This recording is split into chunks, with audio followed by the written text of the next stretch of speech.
Welcome to another episode of the Regular Irregular Show. I am Sleepy Melbourne, here to talk about Tower of God, Chapter 652. And it starts off not where we left right off, but we see a warship that looks like it's from the Zahad army. It has the Zahad symbol on it front, coming out of a warp gate. Behind it is another warship that is probably of the same faction, and they seem to be headed towards the fleet that escaped the red trash bin. They're a little surprised by this, but really this kind of seems like Zahad and his faction are finally making their move and are basically putting an end to all the, irregularities or disturbances inside of the tower. So the people who came from the red trash can, they're facing off against, it looks like, a Zahad army fleet. We then see Labadon from the Low Po Bay family come in contact with Zahad's army and the commander Liboric of the 3rd Corps, and it's just kind of seeming like everyone that was involved in that conflict is basically being handled and taken into either custody or destruction. Not necessarily sure what's going to happen with the first couple of fleets and how they're going to handle those from the red trash can, or if they're going to be able to escape, or if Labadon and his family and faction are going to be able to escape with Trauma Ray's body, or maybe they'll be given maybe some special guard that helps them take Trauma Ray's body to be laid to rest, because it did seem at one point that Zahad had an affinity for Trauma Ray. They seem to be two of the closer ones, with Trauma Ray's weird personality and tendencies, and Zahad kind of discarding parts of himself. From what it seems, maybe they were more similar than they were disalike. But we then move on to seeing Bam, and back to him putting himself trying to figure out how to get out of this ship, or what's going on. Alarm sounds and it comes over the PA system. Attention please, this is a reminder to all personnel, we will soon arrive at the docking ship, brace for impact. Which I wonder why they have to impact, but it does look like this ship sits in the middle of this station. Not exactly sure if that's the case, but that's how it looks, with fighter ships on 3 of the 4 sides, and the 4th side not having anything really sitting there right now.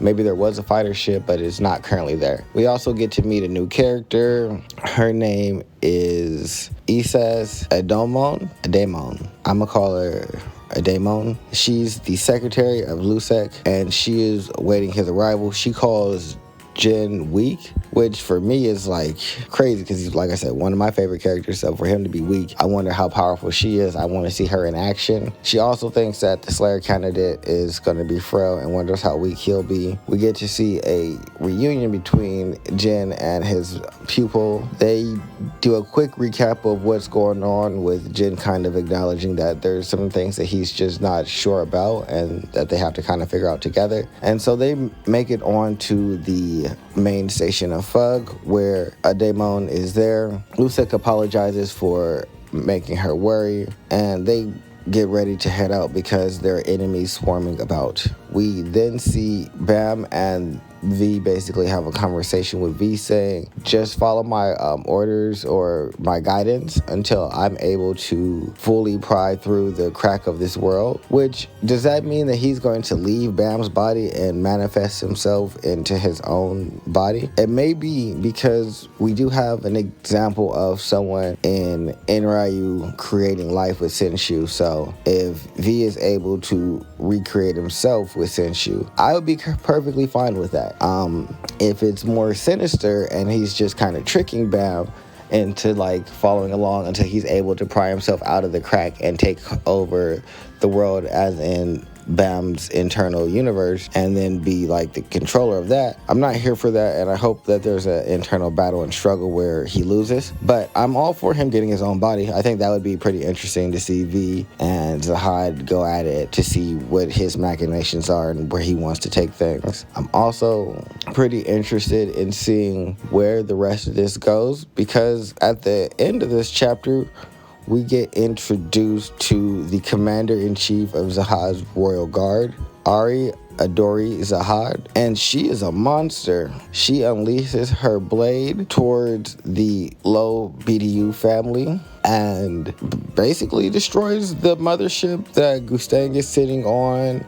Right before she unleashes this attack, there is a man, White, who rushes in to see Endorsi and Kun, letting them know that, hey, I know it's been a few days since you see me, but we got to get out of here. Soon this fleet will be wiped out. And so, with that being said, I don't know if they're going to actually have escaped in time, or if that moment of just notice made it so that, all right, the ship got cut in half and we were able to use Boing Boing to teleport to somewhere else, and then we'll be able to move around somewhere else, because Boing Boing is kind of like a personal teleportation ship. And if Dorsey is back to being relatively healed and up to snuff, it shouldn't be too terrible for her to transport them into the area or the floor and then just teleport them to maybe hiding behind debris until they can figure out what their next moves are going to be. But this was Ari completing the first of Zahad's 3 commands, which are destroy the low BDU family, destroy FUG, and kill the regulars